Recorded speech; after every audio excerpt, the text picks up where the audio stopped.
السلام علیکم ڈیفینس ایورڈز۔ آج کی دفاعی خبروں میں چین کی اپنے پرانے لڑاکا طیاروں کو فیوچر میں کیماکازی رول میں استعمال کرنے سے متعلق خبر پر بات کریں گے۔ براموس کروز میزائل میں الجیریا کی دلچسپی، روس کی S-400 ڈپلائمنٹ، جاپان اور فلپین سمیت دیگر اہم بین الاقوامی دفاعی خبریں بھی اس ویڈیو میں شامل ہوں گی۔ So let's start.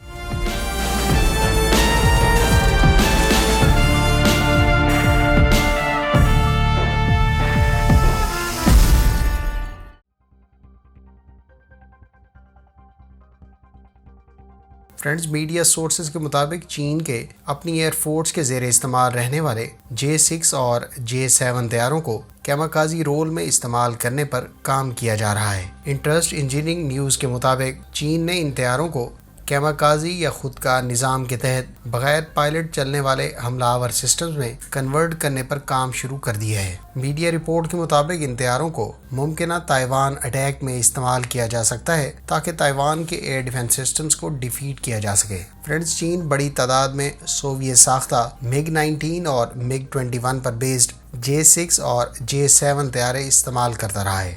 J-6 تو بہت عرصہ پہلے ریٹائر کیے جا چکے ہیں، تاہم J-7 ابھی بھی محدود تعداد میں چائنیز ایئر فورس کی سروس میں موجود ہیں۔ ماہرین کے مطابق چین نے 2021 میں تائیوان کے قریب ہونے والی مشقوں میں 4 J-7 طیاروں کو اپنے J-16 ایئر کرافٹ کے ساتھ فلائی کیا تھا۔ ان کے مطابق ان پرانے لڑاکا طیاروں کو شاید پہلے ہی کنورژن کے پروسیس سے گزارا جا رہا ہو، ورنہ ان کا جدید طیاروں کے ہوتے ہوئے استعمال کی کوئی اور وجہ نہیں ہو سکتی۔ خیال رہے کہ پاکستان ایئر فورس بھی بڑی تعداد میں F-6 طیارے استعمال کرتی رہی ہے، جبکہ F-7 ابھی بھی محدود تعداد میں فضائیہ کی سروس میں موجود ہیں۔ فرینڈز، پرانے لڑاکا طیاروں کو ان مینڈ وہیکلز میں کنورٹ کرنا نہ صرف کاسٹ افیکٹو سلوشن ہے، بلکہ ان طیاروں کو اسپیئر پارٹس کے لیے بھی استعمال کیا جاتا رہا ہے۔ چین کی جانب سے J-7 اور J-6 طیاروں کو کیماکازی رول میں کنورٹ کرنے کے لیے نہ صرف بہت وقت اور مہارت ریکوائر ہے، بلکہ پرانے ڈیزائنز کی وجہ سے ان طیاروں کی مینٹیننس بھی کافی حد تک بڑھ گئی ہے۔ البتہ آپ کی اس بارے میں کیا اوپینین ہے، کمنٹ کر کے ضرور بتائیں۔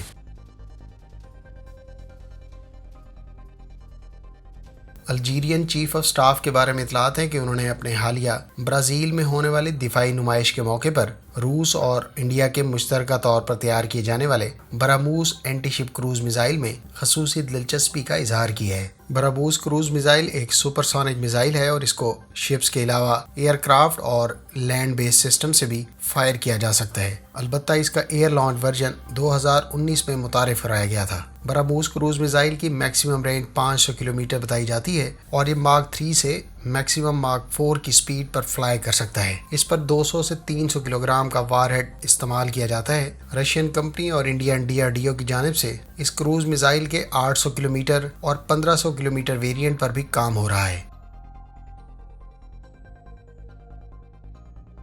اسرائیل نے فلپینز کی نیوی کے لیے 2 پیٹرول گن بوٹس ڈیلیور کر دی ہیں۔ اسرائیلی ساختہ ان 2 brand new fast attack interdiction missile boats کو گزشتہ روز فلپینز کی نیوی کے حوالے کیا گیا ہے۔ یہ بوٹ 95 ٹنز کی فل ڈسپلیسمنٹ رکھتی ہے، جبکہ اس کی لمبائی 32.6 میٹرز ہے۔ یہ بوٹ میکسیمم 40 ناٹس یعنی 74 کلومیٹر پر آور کی سپیڈ سے موو کرنے اور تقریباً 1900 کلومیٹر کی رینج رکھتی ہے۔ ان بوٹس کو نہ صرف اسرائیلی کمپنی رافائل کی ٹائفون گن سے اکوپ کیا جا سکتا ہے، بلکہ اس پر اسپائک میزائل لانچر بھی موجود ہے، جس پر 8 spike non line of sight surface to surface missiles کو استعمال کیا جا سکتا ہے۔ اس کے علاوہ ان گن بوٹس پر 2 M60 اور 2 ہی 12.7 ملی میٹر کی مشین گنز آفر کی جا رہی ہیں۔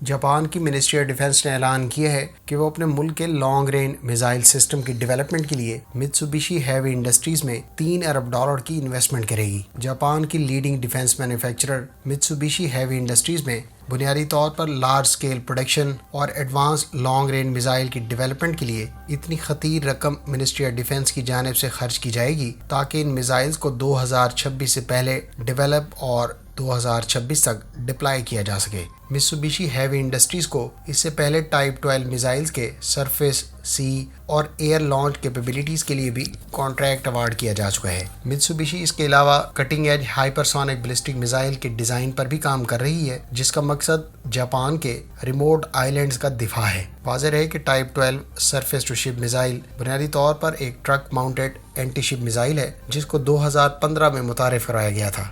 ان میزائلز نے جاپانیز آرمڈ فورسز میں type 88 surface to ship missiles کو ریپلیس کیا تھا۔ ٹائپ 12 کی میکسیمم رینج 200 کلومیٹر بتائی جاتی ہے، جبکہ اس کے ایئر لانچ ورژن کی رینج 400 کلومیٹر بتائی جاتی ہے۔ اس کے فیوچر ورژن کو 1500 کلومیٹر تک ایکسٹینڈ کیے جانے کا پلان ہے۔ خیال رہے کہ جاپان اس کے علاوہ امریکی ساختہ ٹاماہاک کروز میزائل بھی ایکوائر کرنے کا منصوبہ رکھتا ہے۔ اسپین کے بارے میں اطلاعات ہیں کہ اس نے لیپرڈ 2A4 سے متعلق یوکرینین ٹروپس کی ٹریننگ مکمل کر لی ہے۔ ادھر یوکرینین آرمڈ فورسز کو ناروے کی جانب سے بھی 8 لیپرڈ 2A4 ٹینکس ڈیلیور کر دیے گئے ہیں، جبکہ اس سے پہلے پولینڈ، کینیڈا اور جرمنی اپنے لیپرڈ 2 مین بیٹل ٹینک یوکرین کے حوالے کر چکا ہے۔ ادھر کینیڈا کی جانب سے مزید یوکرین کے لیے عسکری امداد کا اعلان کیا گیا ہے، جس کو بنیادی طور پر ایک کینیڈین کمپنی اسپانسر کرے گی۔ کینیڈا میں بیسڈ ایک کمپنی 21,000 اسالٹ رائفلز کے علاوہ 38 مشین گنز اور 2.4 million rounds Ukrainian armed forces کو ڈونیٹ کرے گی۔ دوسری جانب یوکرین کے لیے پولینڈ نے T-64 مین بیٹل ٹینکس کی اوور ہالز کے لیے بھی ایگریمنٹ سائن کیا ہے۔ واضح رہے کہ پولینڈ یوکرینین آرمڈ فورسز کی عسکری امداد کرنے والے لیڈنگ ممالک میں شامل ہے، اور پولش ایئر فورس کی جانب سے حالیہ دنوں میں یوکرینین ایئر فورس کو MiG-29 ایئر کرافٹ بھی ڈونیٹ کیے گئے ہیں۔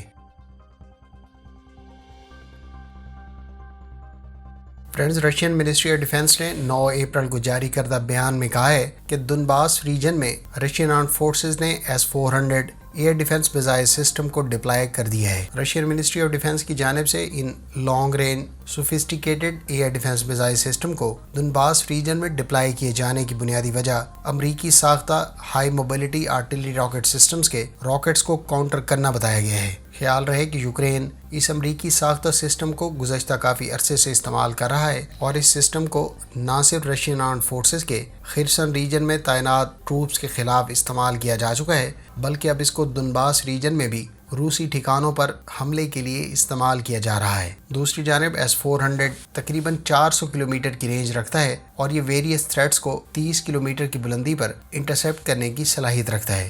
رشین S-400 سسٹم نہ صرف بڑی تعداد میں ایریل تھریٹس کو ڈیٹیکٹ کر سکتا ہے، بلکہ ان کو لانگ رینجز پر انٹرسیپٹ کرنے کی صلاحیت رکھتا ہے۔ رشین حکام کے مطابق S-400 high mobility artillery rocket system جیسے فاسٹ موونگ ٹارگٹس کو لانگ رینج پر ڈیٹیکٹ اور ٹریک کر سکتا ہے، اور الٹیمیٹلی ان کو انٹرسیپٹ کرنے کی صلاحیت کا حامل